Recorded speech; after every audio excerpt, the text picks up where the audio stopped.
Ar-Rahim, Alhamdulillah, wassalatu wassalamu ala Rasulillah. Brothers and sisters, Assalamu alaikum wa rahmatullahi wa barakatuhu.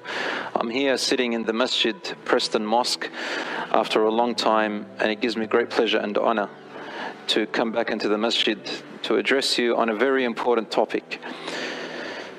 There is a word that a lot of us neglect or probably misunderstood most of the time. It is a form of worship that people haven't practiced very well in their lives. In the time of this pandemic still in the air, with the lockdown still in place, our Ramadan has passed straight through with many restrictions. But as Allah says in the Quran, عَسَىٰ أَن تَكْرَهُ شَيْئًا وَهُوَ خَيْرٌ لَكُمْ. You may hate something when it's good for you. Brothers and sisters, I want to talk to you today about patience. And I know that this topic is like a cliche, if you like. A lot of people, when they say patience, they have a stereotypical understanding of the word patience. They don't know what really patience is. So I want to talk a little bit about what it really is. And honestly, without it, there can be no happiness. Without it, a person can't call themselves a true believer, a mu'min. So let us dwell into it. First of all, one of the great Imams, Imam Ali radiyallahu anhu, the fourth Khalifa, said that al-imanu was-sabru ka-manzilati ar-ra'si min al-jasad. Faith and patience is like the head and the body. Whoever does not have patience has no iman. Just like whoever doesn't have a head, his body can't survive. So what is patience? Brothers and sisters,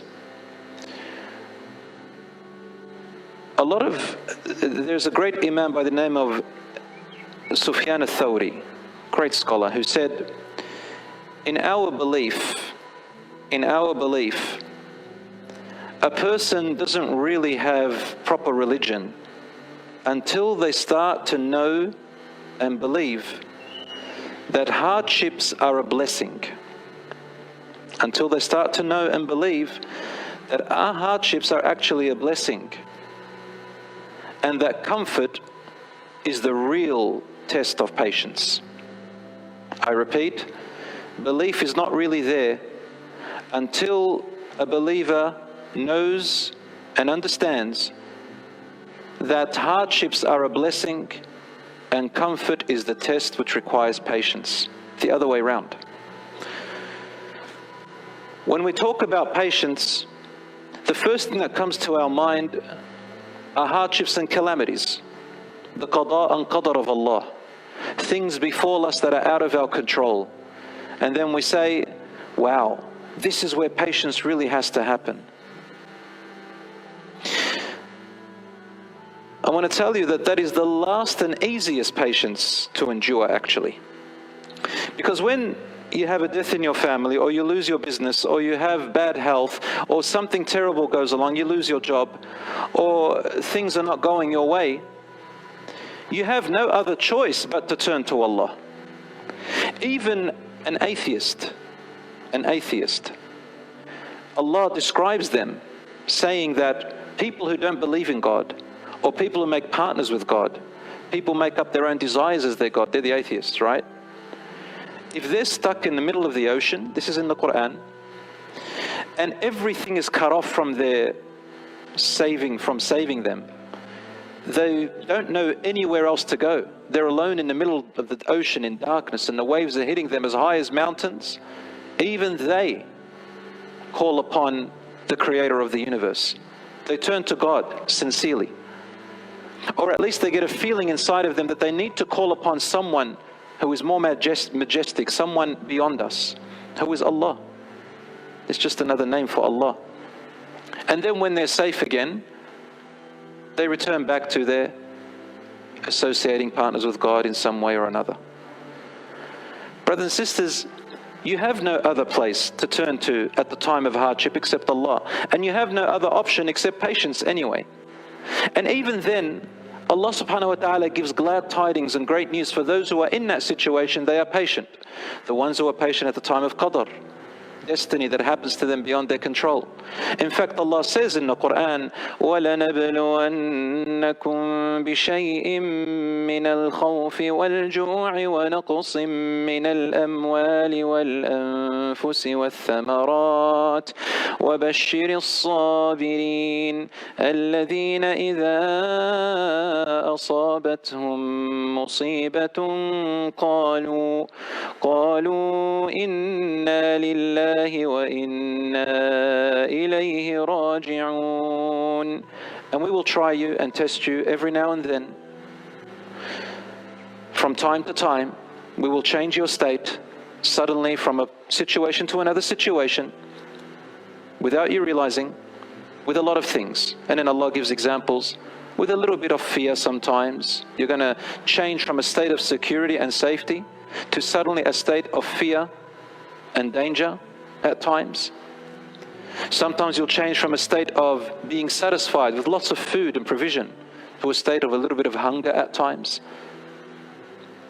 Sometimes you will change from a state of having so much wealth and money coming in, your business is going great for you. It's coming in. And you're not worrying about money or livelihood. And then suddenly you get into a state so quickly where money becomes your biggest problem, livelihood becomes your biggest problem. Allah says only a little bit and temporarily for a short time. وَالْأَنفُسِ. And sometimes Allah is going to change you from a sudden state where you've got the security of life, you're living, you've got your family, you've got your loved ones, you've got your friends around you, you've got your children and your parents and your siblings, they're living. And the last thing on your mind is death. In fact, some of us, we think that we're going to live forever and we forget. In fact, some of us turn away from talking about death. Some of us turn away from talking about that because it's sort of negative. Except for a believer, Allah says sometimes lives are taken away suddenly. And then you're forced to rethink and reflect upon life. Why am I here and where am I going? Do we belong to Allah really? Do I really believe in that? And to Him we shall return. Do I really believe in that? So Allah returns us through them. And Allah subhanahu wa ta'ala says, وَالثَّمَرَاتِ. You know, if you're a farmer, for example, you'll understand the meaning of crops and vegetation. Imagine the currency of our money suddenly went. You know, it passed now through this pandemic where people started to think, do you think that cash will go, money will go, currency will go? And in fact, in many parts of the world, the currency has no value. Like right now in Lebanon, they are struggling big time. And in other places in the Middle East where the currency has gone down so much that people are struggling to even survive. If you're a farmer, you're able to plant your crops and survive on your own crops. So Allah says, and we will test you sometimes by flipping you from a state where you had provision of crops and growth to a time when there could be a drought, there could be currency loss, there could be any of that. Allah says, give good tidings to those who are patient. What does this mean to the ones who are patient in these times? It means the ones who hold themselves together. You hold yourself together. In the time of Qadr, I'm still in the first stage. I'm still talking about the easy part, brothers and sisters. I'm still talking about the part where you have no other choice but to be patient. This is the stuff whether you're a believer or not, you got no other choice but to turn to Allah, but to be patient.